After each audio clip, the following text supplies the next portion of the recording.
today we are going to talk about a different topic.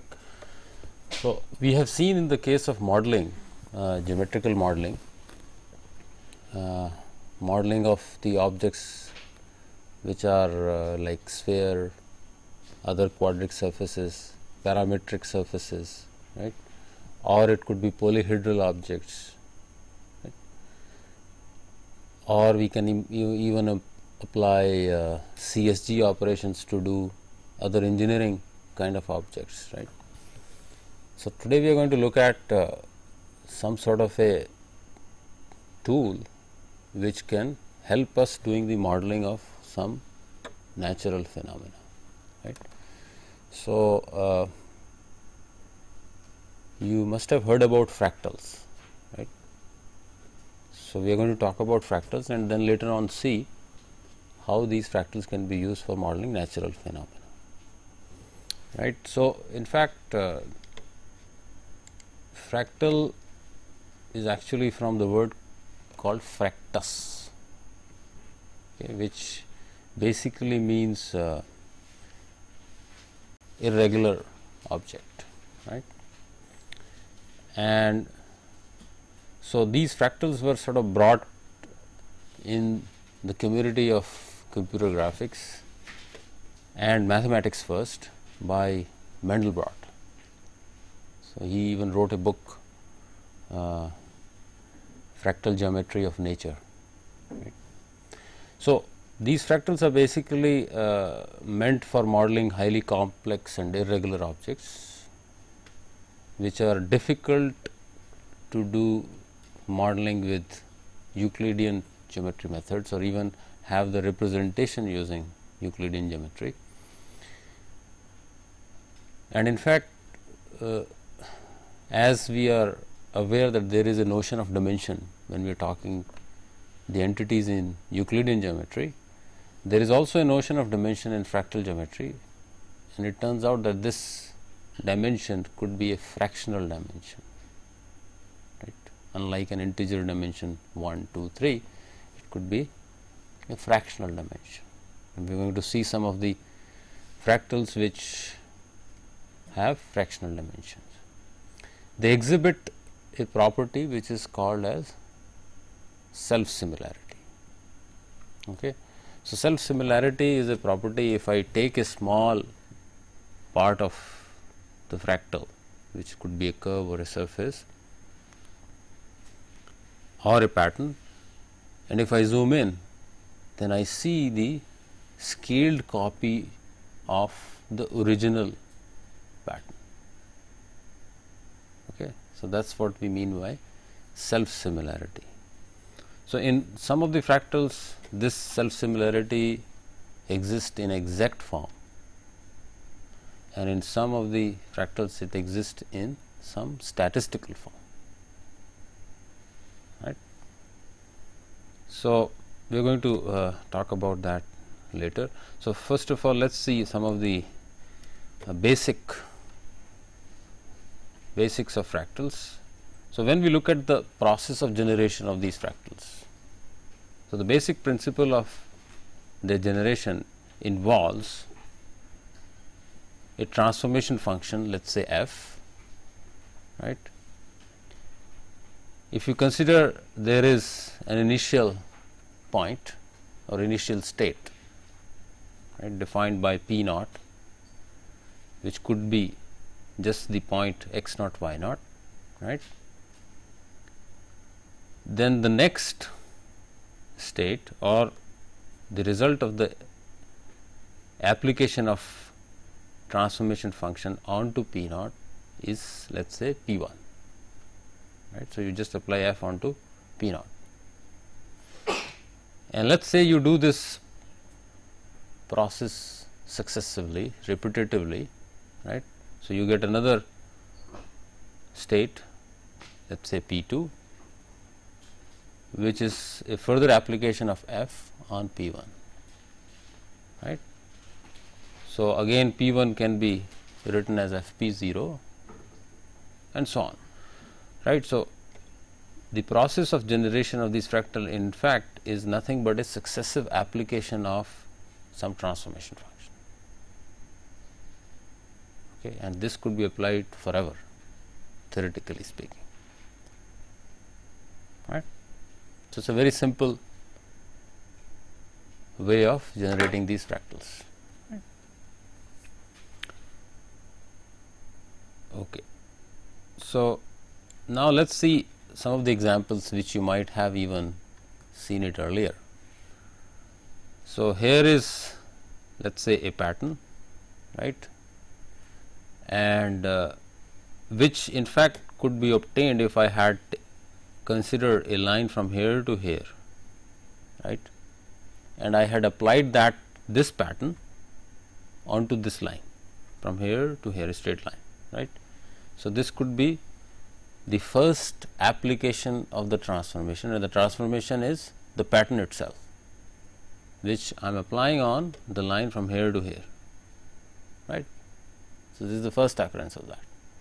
Now, I do this successive application of the same transformation, which is the pattern itself, onto each of the segments I have obtained from this one, this one, this one, and this one,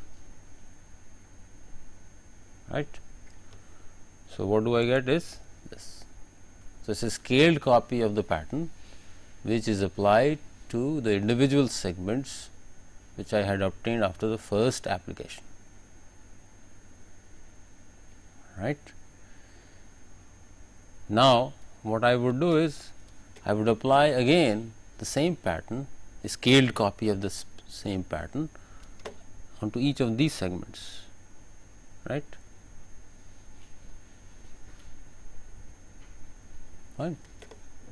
So, all I am doing is basically applying the pattern onto a line segment, right.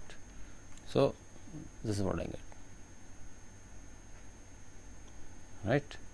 And as a property of self similarity, you do observe that the pattern which we had considered exists in every scaled copy from here to here, right. This is the pattern. If I had zoomed in, this is what I would observe as the pattern, right.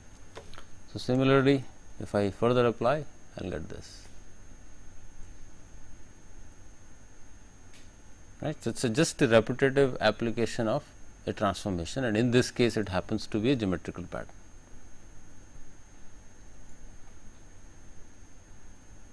right. So, this is the process of generation of fractals.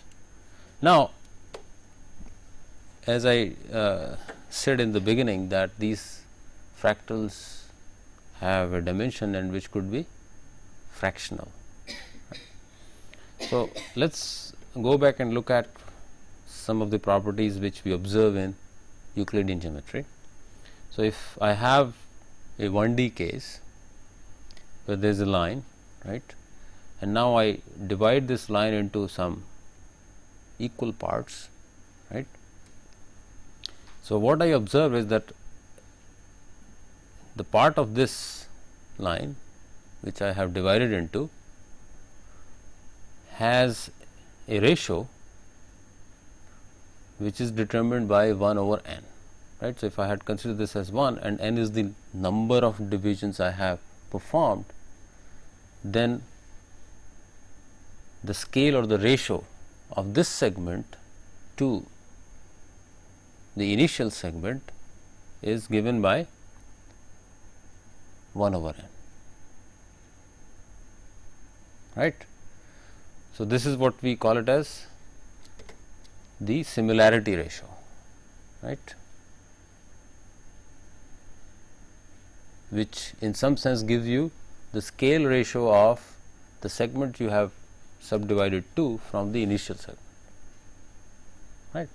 Similarly, if I go to 2 dimensions, right, then this square which was the initial square, when subdivided into these smaller squares, then the ratio of this smaller square to the ratio of the whole square is given by this, right. Is it clear? Now, if you would extend it to 3D, where if I consider a cube, right, and subdivide into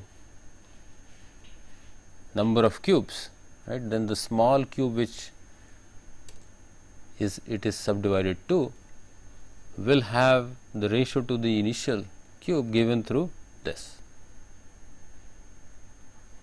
right.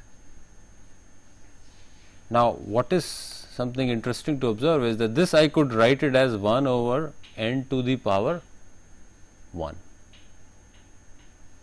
right. So, this similarity ratio in 1D is this 1 over n to the power, let us say 1 by 1, right. Here it is 1 over n to the power 1 by 2, here it is 1 over n to the power 1 by 3. So, you see that this number 2, in this case 1, and in this case 3, actually is from the dimension I consider, right. So, now I can extend this idea of similarity ratio for any d dimension, right, where I have r defined as 1 over n to the power 1 over d, right. So, now if you want to rewrite this expression to find out what d is given as this,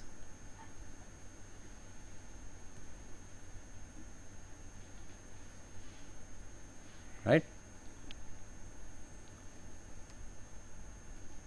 So, now in fact, when you look at the value of d, it could possibly be fractional depending on what these numbers are, right. This does not guarantee you that d should be always integer, looking at this expression, right. So, that is the sort of a foundation to say that there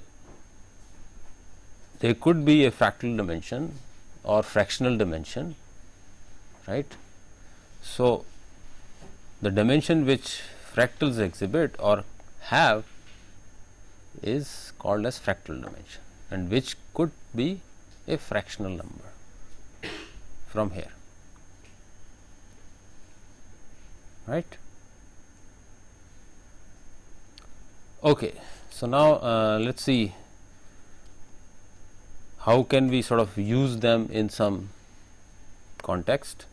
So, while we are talking about fractals, and here we classify, let us say, fractals of the kind which are geometric fractals, from the fact that we are using these geometrical patterns as our transformation function to the generation process, right. So, in order to characterize, let us say, these geometric fractals, the generator which is used or the pattern which is used for or as transformation function could have various attributes, right. So, there could be number of segments which define the generator, the segment length which in turns define the similarity ratio, right, or the layout of these segments and the fractal dimension, right. So, in fact, fractal dimension could be computed from here and here, right, and that is also an attribute towards what type of fractal is generated.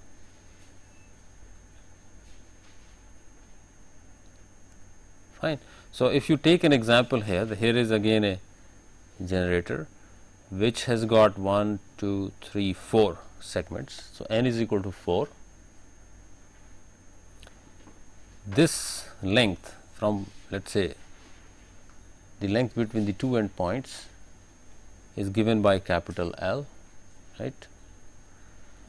the length of each segment is small l, right, then the similarity ratio or R is basically defined in terms of small l divided by capital L, right, which in this case is 0.5, right.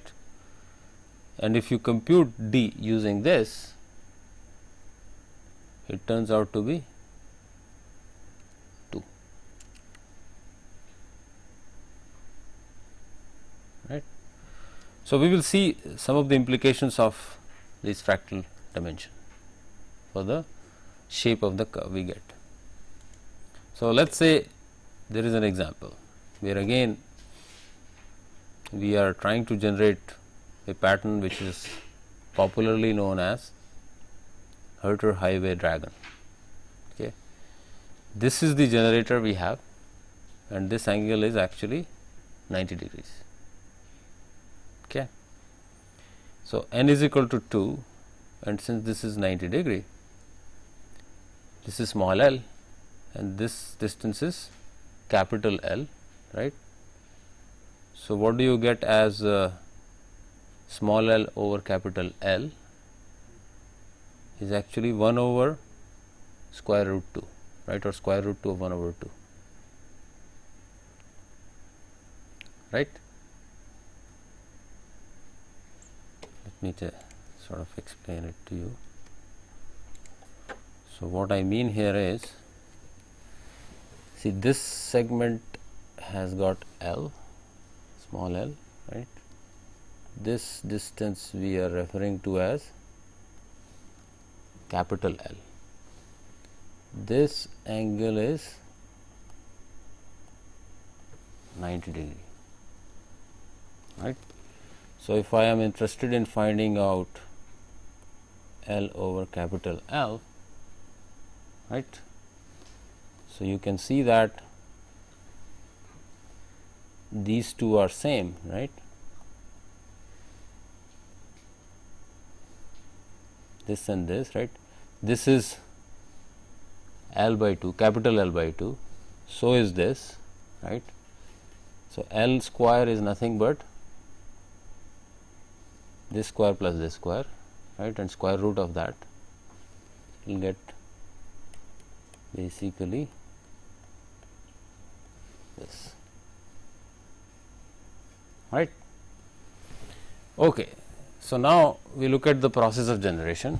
So, what has happened is that, let us say I had basically considered here onto this, these 2 points, there is a line between these 2 points, right. That is the line where I start applying this pattern, right, this pattern. So, I have possibilities, there are 2 possibilities in which I can orient the pattern. One is to go on the right side of this if I go from here to here, right. Another possibility is on this side, right. So, we will see that even we can play with this, right. So, here what we do in the next iteration. So, what I have done here, I have basically applied to the right of this first time, right. Now, let us see, we go back to see the next part of it where I do this. So, what I have done here is, for this segment I have applied to the right, whereas for this segment I have applied to the left, right. So, alternate flips are being done, okay, just because it gives you an interesting shape, right. So, so on. So, what I can do is I can keep doing this. Again, this is flipped in this is flipped on the other side, this is flipped on the right, this is flipped on the left, right. So, so on, keep doing this. So, now we are just following the basic principle of generating fractals, where a repetitive application of transformation is happening, right, and so on.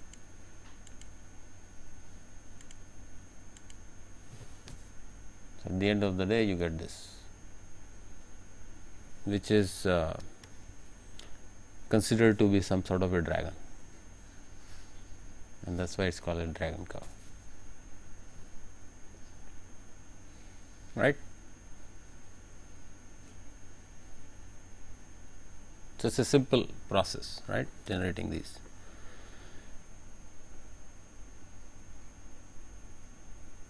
And you do observe some sort of a self similarity in the smaller structures, right. The whole thing when you see, and if you just take a small part here, that looks similar. That is what we mean by self similarity, right. So, such a pattern, let us say this particular pattern exists in all scales, that is what it is mean, right. Okay. So, now let us say if we look at some other examples. So, this is called as Sierpinski gasket. So, again you have 1, 2, 3, n is equal to 3, r is equal to 0.5, d turns out to be 1.58. So, it is a fractional number, right, and again there could be some sort of a flip two side. If I go from here, I generate on this side, from here I generate on this side, when I go from here I generate on this side, right.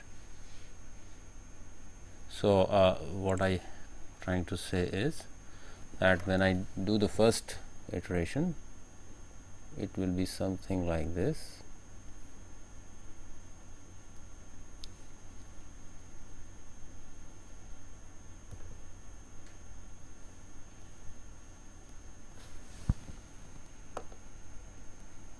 Right, and so on, right. So, now next is this, which we had seen it in the beginning, just to show that the fractal dimension of this turns out to be 1.26, right. So, there are 4 such segments, right, and when you compute the fractal dimension, it turns out to be 1.26, right. Now, let us try to sort of observe the effect of this d, the value of d, right.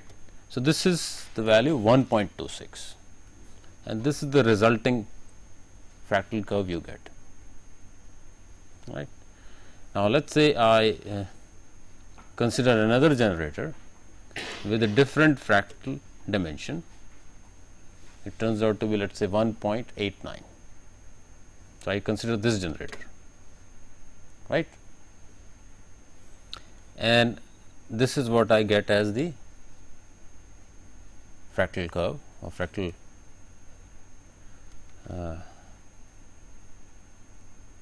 object. So, now you see that the d value is 1.89. Previously, for the curve which we had considered, it was 1.26, right. So, is there anything you observe here?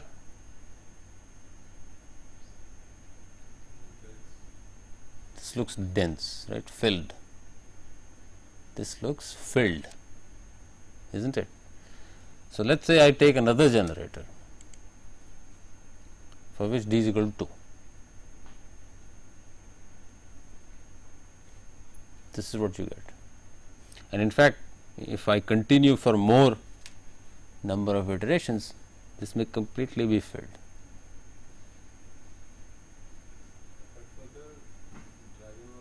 It was filled. So, in fact, the final shape which you observed was showing you the fillness. D was 2. That's correct. That's correct. So, it was having a self-filling characteristic.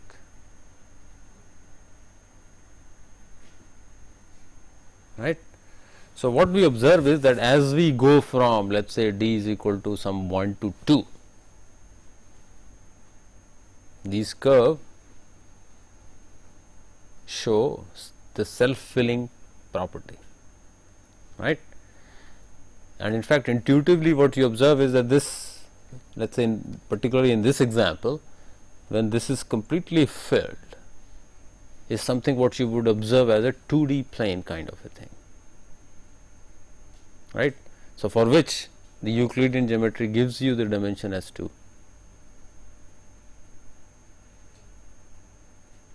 right. So, there is some sort of an intuitive understanding of dimension, right.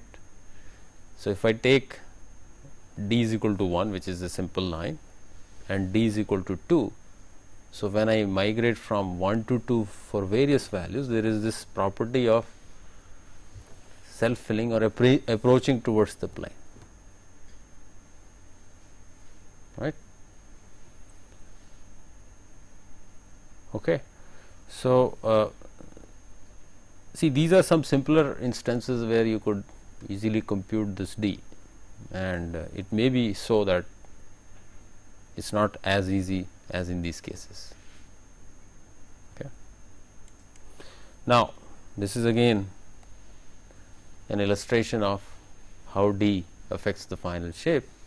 So, what you, in fact, we have taken a variation of the same generator, right, which was this, right, where the angle here was 60 degree, and this is what you would have gotten the shape with d is equal to 1.26, right. So, the layout of the generator also can affect the value of d. So, here let us say if I change this angle to be 40 degree, right, then this is what I would get as the final curve.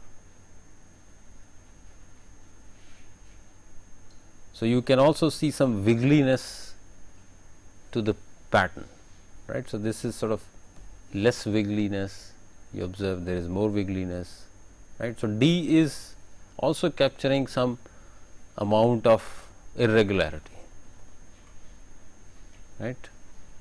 Now, if I change the angle further, d goes to 1.62, and you see there is more sort of filling here, more filling, more wiggliness to this shape. And if I consider this, this is what you would get.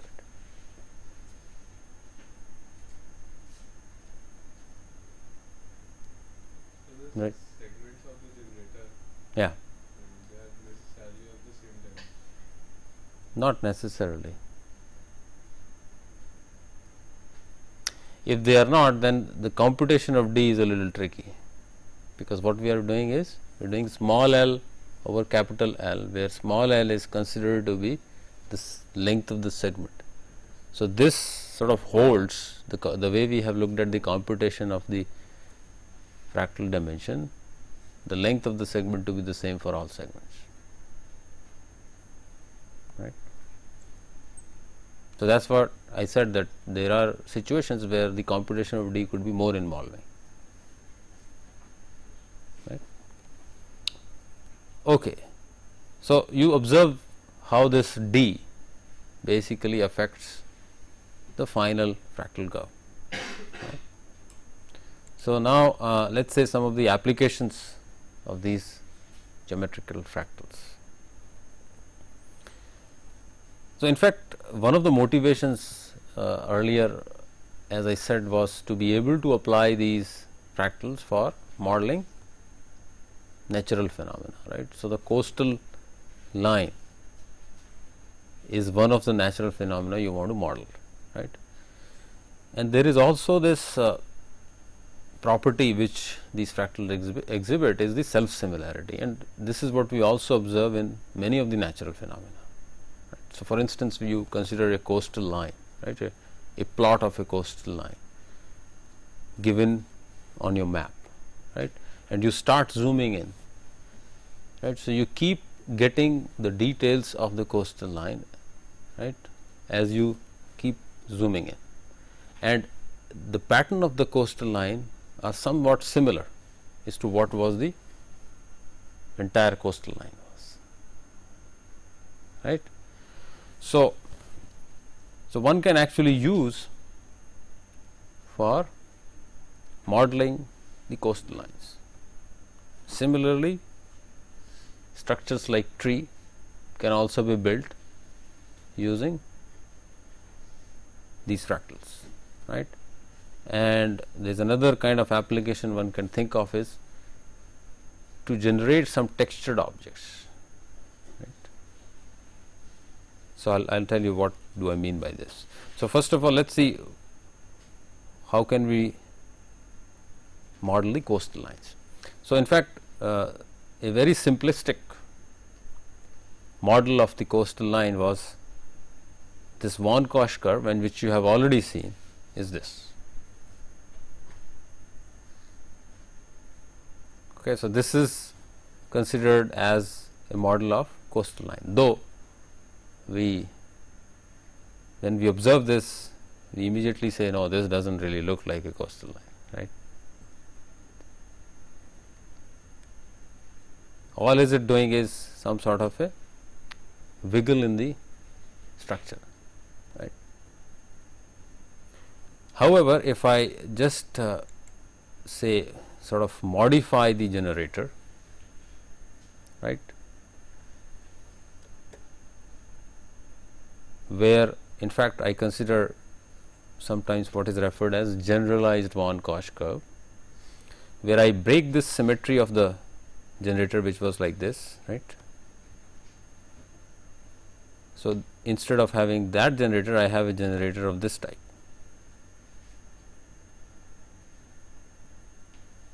right. And then when you do the successive application of this, right, you would get something like this, and that is not too bad,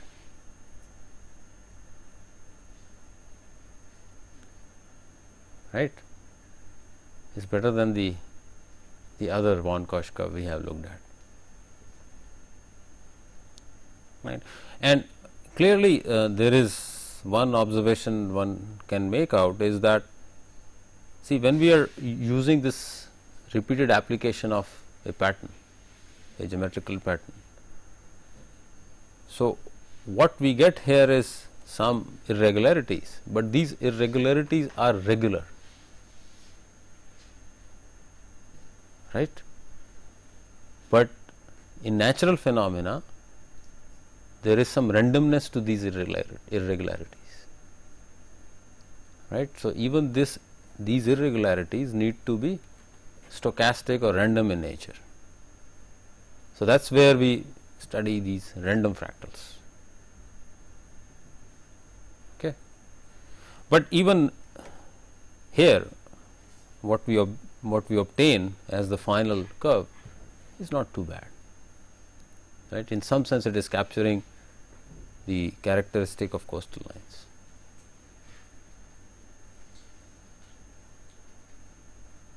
Right. Okay, so now let us see other application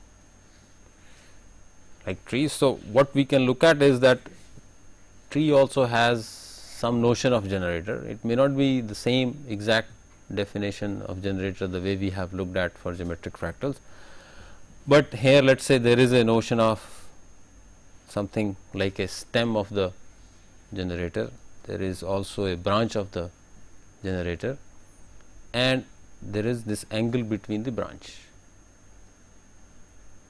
right. So, these are some attributes to the generator, or in some sense we are doing a parameterization of this generator, right, through the branch angle and stem branch ratio, right. So, varying these things or even the number of branches which come out, we can have variety of trees, right. So, let us say the example here. So, let us say this is what we had considered as the generator. Next time this would have acted as stem, these two branches would come, right. Similarly, here on this side, next time this would act as a stem and these branches would come, and so on, right.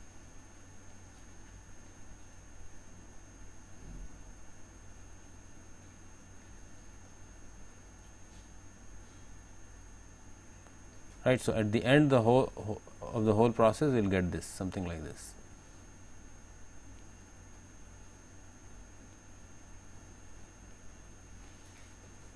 Right. And here what is being changed is the angle between the branches. So, here you have a smaller angle, here you have a larger angle, here you have even larger angle, and here you have much larger angle. Right. So, various kinds of shapes can be obtained for these trees. So, similarly, let us say if I consider 3 branches instead of 2 branches, 1, 2, 3, and I have the branch to stem ratio as this. So, these 2 branches have the ratio of 0.6 and this branch is shorter, has got 0.5, right. So, this is the kind of tree you would obtain. Now, if I further change it to something like this has 0.4, this has 0.4 and this has 0.8. So, what you observe is that the tree is going on one side, which could be modeled as. So, even changing these ratios may help you modeling some sort of a wind effect, right. The whole thing is bending now.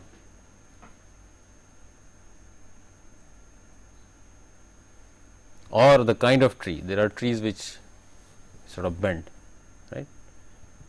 So, one need to study about the various types of trees and then incorporate those parameters into the modeling, right. So, similarly, you have a tree like this, right, coniferous kind of a tree, where you have this as the ratio 0.4, 0.8, 0.4, right, and here you have all these ratios to be the same. Okay. So, there are number of parameters which are associated to the tree generator, which you can change and obtain variety of trees,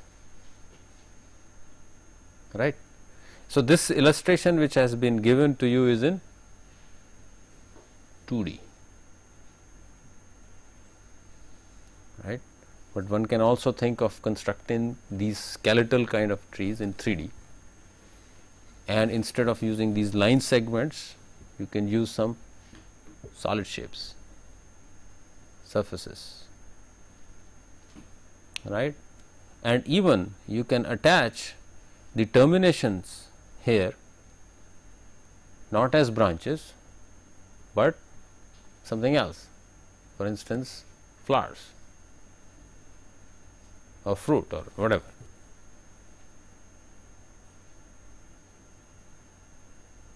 right. So, you can do lots of things using this simple process of generation.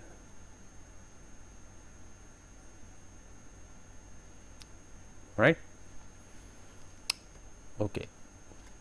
So, the next application is something what I was referring to as is the textured objects, right. So, what is basically meant here is how you can use these fractals, which basically offer to you some irregularity of patterns, right, of geometry or structures, right. So, now here this is an example where there is this top contour of the object which is a circular contour, right, and then there is some sort of a bottom contour which, if you don't mind, I use the word fractalized. It does not exist, but just to give you the idea what do I mean by this is that you have basically taken a simple shape, let us say of a square or something, and then applied one of the fractal generators, right, and obtained that irregular shape of that contour, right. And then what you have done is joined this contour and this bottom contour, right. So, what has it given you? It has given you an object which is irregular or has got texture in the geometry,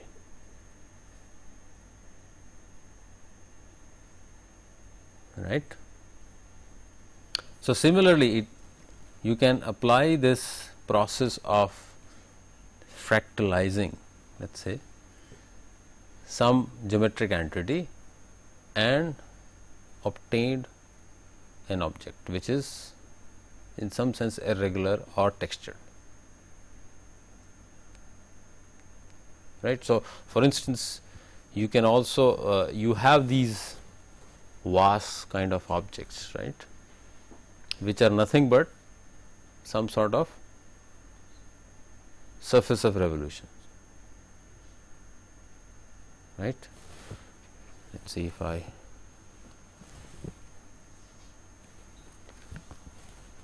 so what basically I mean is that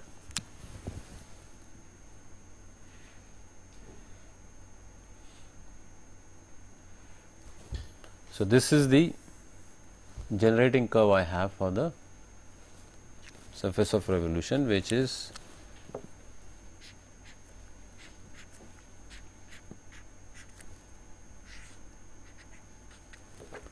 rotated about this axis, right. So, what you would get is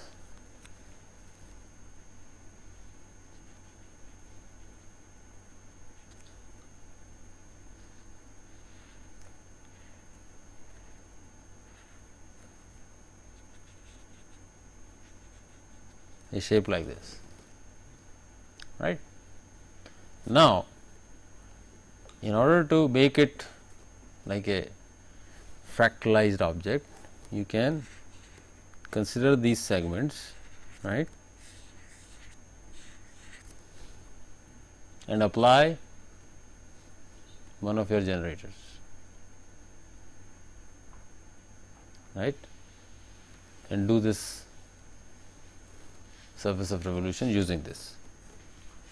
So, what you would get is a vase now which has some irregularity in the geometry or some roughness in the geometry,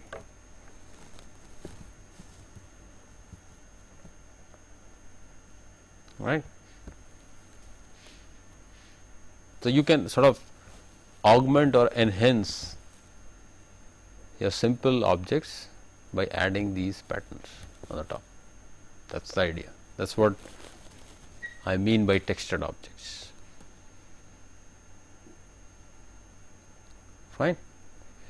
Now, so clearly here we have looked at the fractals which are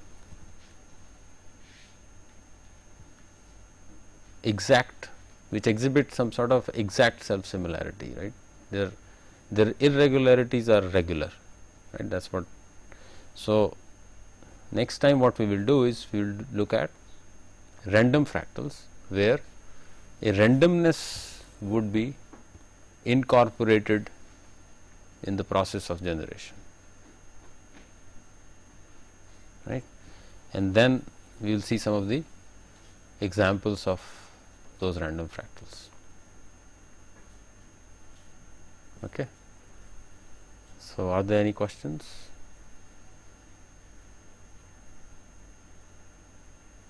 So you said that D equals to 2 would depict a plane. No, I'm not actually making these as assertions. What I'm saying is that there is an intuition or intuitive understanding of what dimension exhibits, right? So, what we are saying is basically that if I have D, which is something like 1, right, it is close to line, right, and when I have D is equal to 2, there is this property of self-filling, right,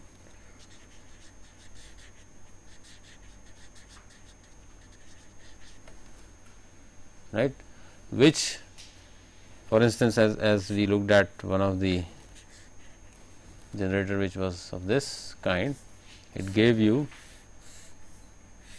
a shape like this, right, which if you do it many times, it basically fills the whole thing, right. So, in a Euclidean space, this you would call it as a plane, right. So, intuitively it matches to the Euclidean notion of the dimension, right. So, that is what right. So, let us say if I could have considered entities in 2D and do the similar process for generating 3D, right.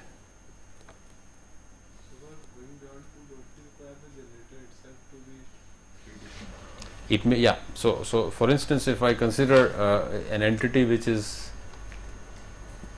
a tetrahedral kind of a object, right, where I do not consider a completely filled tetrahedral, right. So, I am already saying that this particular shape does not have a dimension 3, but has got a dimension less than 3, right. So, consider a shape like this, there is something like this, right, and it has a hole of this. Similarly, it has a hole on this side and on the other face also, and every face, right. So, there is this hole which is there in the generator, right. So, I would compute the D using similar process, not maybe the exact process, which would give me D less than 3, greater than 2. And when I do this repetitive application of this pattern, right, I would get a fractal shape which may not be self-filling in 3D in as far as the volume of the object is concerned, right. So, there could be a fractal dimension between 2 and 3, right. Yes. So, filling effect is coming because of the line between inside the rectangle. Not really. See, when we look at, for instance, in the case of dragon, right, there was no line there. The generator of this was this.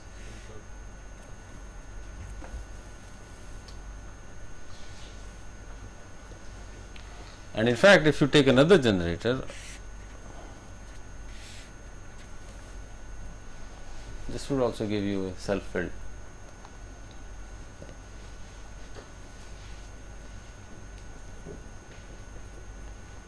Okay.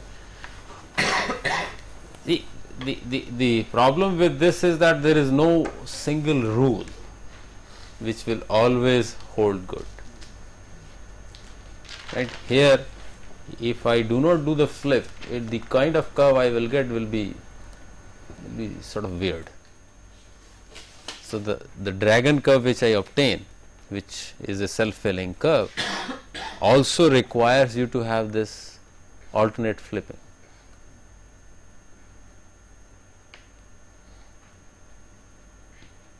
Right. If you don't do the alternate flipping, then it will still be.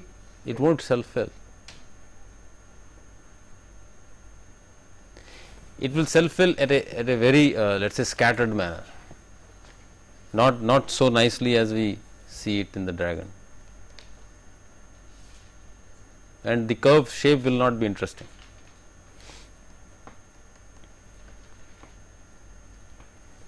Right, because what will happen next time, it will go to this, next time it will go to this.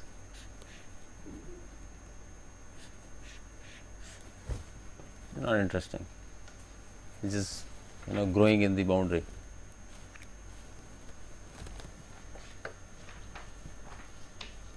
Right. Okay, so let us stop here.